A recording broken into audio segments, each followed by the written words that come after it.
Shalom saudaraku di dalam nama Tuhan Yesus Kristus. Bertemu lagi dengan saya Pendeta Novel Saragi. Firman Tuhan yang menyapa kita pada saat ini tertulis di dalam Lukas pasalnya yang ke-13 ayat yang pertama sampai ayatnya yang ke-9. Namun ada baiknya kita bersatu dulu di dalam doa. Kita berdoa. Bapa di dalam sorga, terima kasih Tuhan Yesus buat hari yang indah, buat dimensi waktu yang Kau berikan. Kami bersuka cita, terkhusus Engkau beri kekuatan kesempatan bagi kami untuk rindu akan kebenaran firman. Tuhan, berfirmanlah Engkau, sebab kami siap untuk menerimanya. Amin. Shalom saudaraku, ini berkati dalam nama Tuhan Yesus Kristus. Seperti yang saya sebut tadi, bahwa firman Tuhan yang menyapa kita tertulis di dalam Lukas pasalnya yang ke-13 ayatnya yang pertama sampai ayatnya yang ke-9. Begini firman Tuhan. Pada waktu itu datanglah kepada Yesus beberapa orang membawa kabar tentang orang-orang Galilea yang darahnya dicampurkan Pilatus dengan darah korban yang mereka persembahkan. Yesus menjawab mereka, "Sangkamu orang-orang Galilea ini lebih besar dosanya daripada dosa semua orang Galilea yang lain, karena mereka mengalami nasib itu? Tidak, kataku kepadamu. Tetapi jikalau kamu tidak bertobat, kamu semua akan binasa atas cara demikian.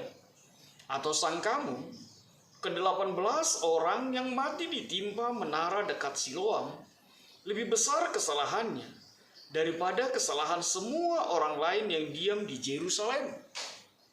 Tidak, kataku kepadamu.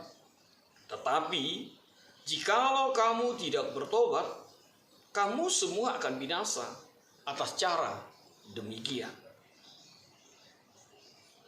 Perumpamaan tentang pohon ara yang tidak berbuah.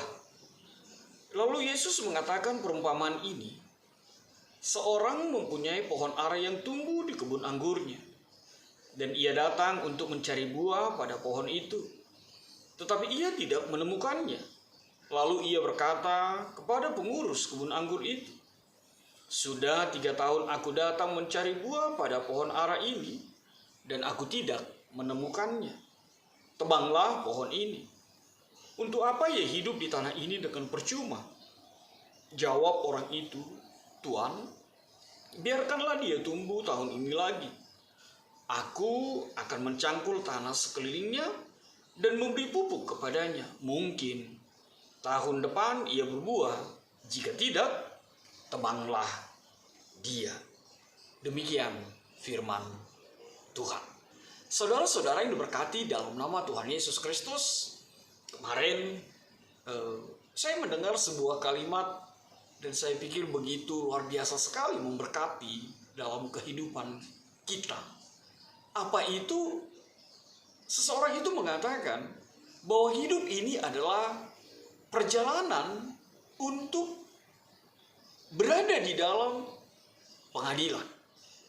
Perjalanan hidup untuk berjalan menuju kepada sebuah pengadilan. Benar sekali kan? Lalu kalimatnya bersambung dengan mengatakan, tapi di tengah-tengah perjalanan menuju pengadilan itu, banyak orang memposisikan dirinya menjadi hakim. Luar biasa sekali ya. Itu menarik saya pikir. Hidup ini adalah perjalanan panjang, perjalanan menuju pengadilan, tapi di tengah perjalanan banyak sekali orang memposisikan diri menjadi hakim, menjadi pengadil, menjadi pribadi yang ngejudge, menghakimi orang lain di dalam kehidupan kita. Dan itu memang benar.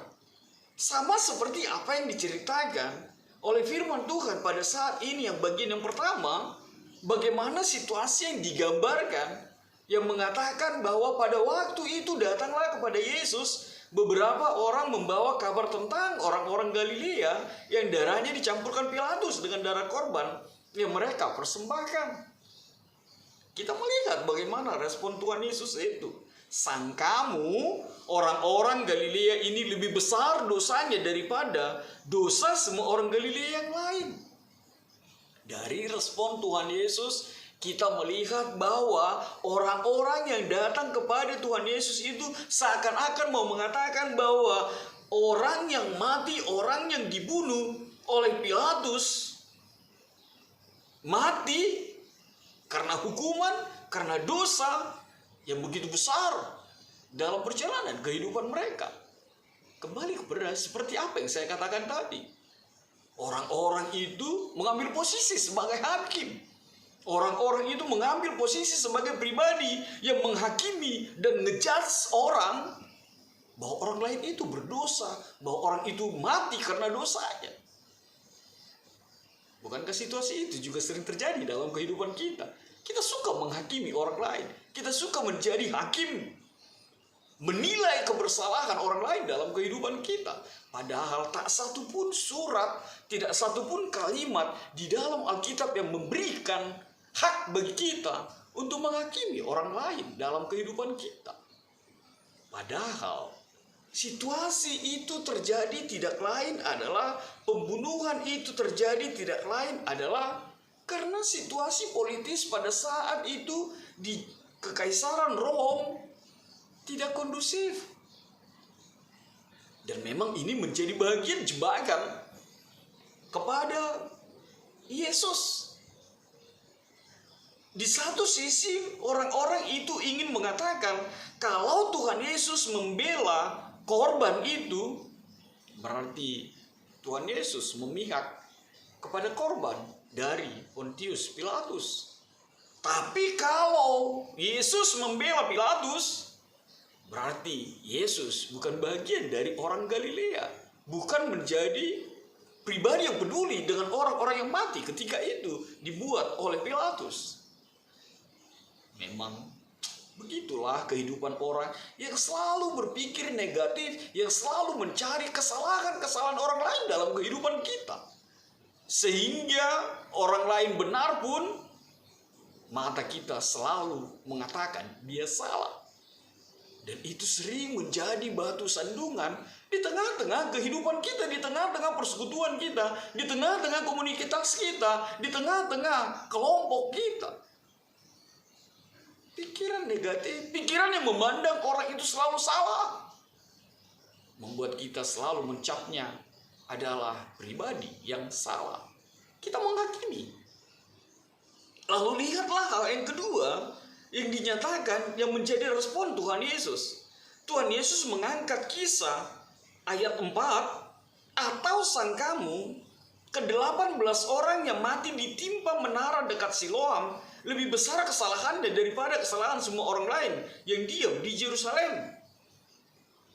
Tuhan Yesus mengambil contoh yang kedua. Kalau 18 orang yang meninggal itu ditimpa menara dekat Siloam itu juga mati bukan karena bicara tentang dosanya atau bicara tentang kesalahannya atau bicara tentang hukuman Allah kepada mereka. Sebab situasi juga pada saat itu menyatakan bahwa orang-orang yang 18 orang ini di dalam situasi politis pada saat itu ingin menyerang kerajaan Roma. Jadi sebelum mereka menyerang kerajaan, mereka beribadah dulu di Siloam. Lalu ternyata hal itu dibaca oleh Pilatus. Lalu ternyata situasi itu sampai ke telinga Pilatus, sehingga dia menyuruh pasukannya untuk menyerang orang-orang itu dan merobohkan menara dekat Siloam itu, sehingga 18 orang tertimpa dan mati. Sekali lagi Tuhan Yesus mengatakan, jangan pernah berpikir bahwa itu semua karena dosanya, bahwa itu karena hukuman Allah kepada mereka. Apalagi kita sampai kepada pemikiran bahwa orang percaya itu tidak mungkin mengalami penderitaan. Apalagi sampai kita kepada pemahaman bahwa orang percaya itu tidak dimungkinkan untuk menderita. Itu adalah pemahaman yang salah di tengah-tengah kehidupan kita. Maka Tuhan Yesus mengatakan, sangkamu dosa mereka lebih besar daripada dosamu. Sangkamu dosa mereka lebih besar dari orang Yerusalem yang lain, orang Galilea yang lain. Tidak. Tapi Tuhan Yesus mengatakan, tetapi jikalau kamu tidak bertobat, kamu semua akan binasa atas cara demikian. Artinya apa? Tuhan Yesus mau katakan, ketika kita tidak mau bertobat, bahkan penderitaan kita, bahkan hukuman yang menanti kita lebih dari situasi kematian yang dialami oleh orang-orang seperti itu. Maka Tuhan Yesus mengatakan, kalau kamu tidak bertobat. Dan semakin kaya lagi firman Tuhan ini, ketika perikop kita menjadi dua bagian, dan ini bagian yang kedua, ketika diceritakan oleh Tuhan Yesus perumpamaan tentang pohon ara yang tidak berbuah. Lihatlah, Tuhan Yesus mengambil contoh, ada seseorang yang punya pohon ara, lalu sudah 3 tahun dia melihat bahwa pohon ara itu tidak berbuah. Dia mengatakan, tebanglah pohon ara itu. Lalu hal yang luar biasa, pengelola kebun anggur itu, pengurus kebun anggur itu mengatakan, biarkanlah dia tumbuh dulu. Berikanlah waktu 1 tahun lagi. Kalau dia tidak berbuah tahun depan, maka tebanglah dia. Saudaraku, di dalam nama Tuhan Yesus Kristus, di bagian pertama tadi Tuhan Yesus menegaskan tentang sebuah pertobatan, tentang sebuah perubahan, tentang semua metanoia. Ada sebuah pertobatan yang tidak kembali lagi melakukan hal yang sama, dosa yang sama di tengah-tengah kehidupan kita, tapi ada sebuah perubahan. Dan hal yang luar biasa, melalui perumpamaan itu, Tuhan Yesus menghadirkan sebuah kekuatan bahwa memang Tuhan memberi kesempatan bagi kita untuk bertobat, untuk berubah. Bukankah itu yang dikatakan di dalam Yeskiel 33 itu? Tuhan selalu merindukan kembalinya orang fasik itu, kembalinya si jahat itu, meninggalkan jalanan yang lama dan kembali kepada Tuhan. Kembalilah kepada Tuhan. Selalu Tuhan memberikan kesempatan, bahkan ketika nafas ini masih ada, bahkan ketika hidup ini masih Tuhan berikan bagi kita, itu artinya Tuhan masih beri kesempatan bagi kita untuk berubah, untuk bertobat, meninggalkan kesalahan, untuk bertobat, meninggalkan dosa-dosa kita. Saudaraku, kalau kita bermain angka-angka di dalam perumpamaan yang dinyatakan oleh perikop kita, pada saat ini mungkin kita berpikir masih ada diberikan 1 tahun. Mungkin masih berpikir Tuhan masih memberikan angka 3 tahun tadi.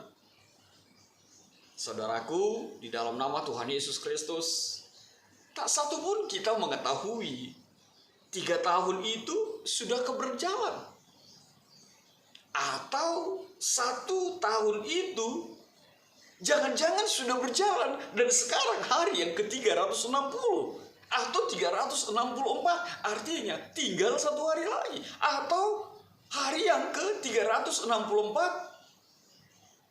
potong 1 hari, 23 jam, 1 jam lagi kita akan meninggal, kita akan mati. Maka tidak ada lagi pertobatan itu. Maka jangan berpikir sesimpel itu, sesederhana itu.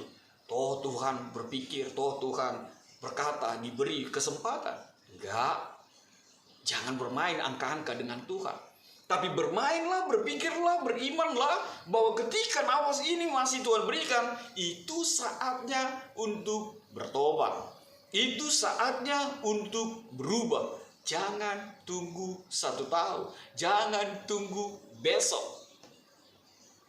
Menarik sekali kalau ada rambu di pinggir jalan itu ya. Kalau lagi perbaikan jalan, selalu ada tulisan di sana. Apa katanya? Kurangi kecepatan sekarang. Gak dibilang sebentar lagi atau nanti.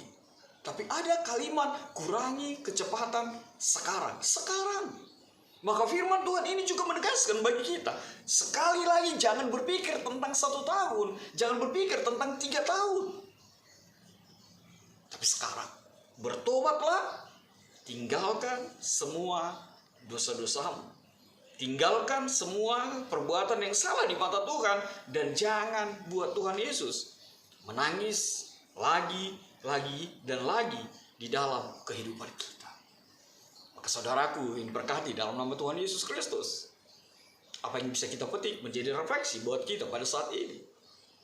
Yang pertama, datanglah kepada Tuhan Yesus. Maka apapun pandanganmu yang salah tentang karyanya, itu akan dicerahkan. Sama seperti orang Galilea tadi, memiliki pemahaman yang salah, mereka datang kepada Tuhan. Kita pun seperti itu. Kita punya pemahaman yang salah akan karya Tuhan, datang kepada Tuhan. Jangan datang kepada Facebook, jangan curhat di Facebook, jangan datang kepada orang lain, datanglah kepada Tuhan. Tuhan Yesus, apa yang Tuhan mau terjadi dalam kehidupanku, itu yang terbaik. Lalu apa yang kedua?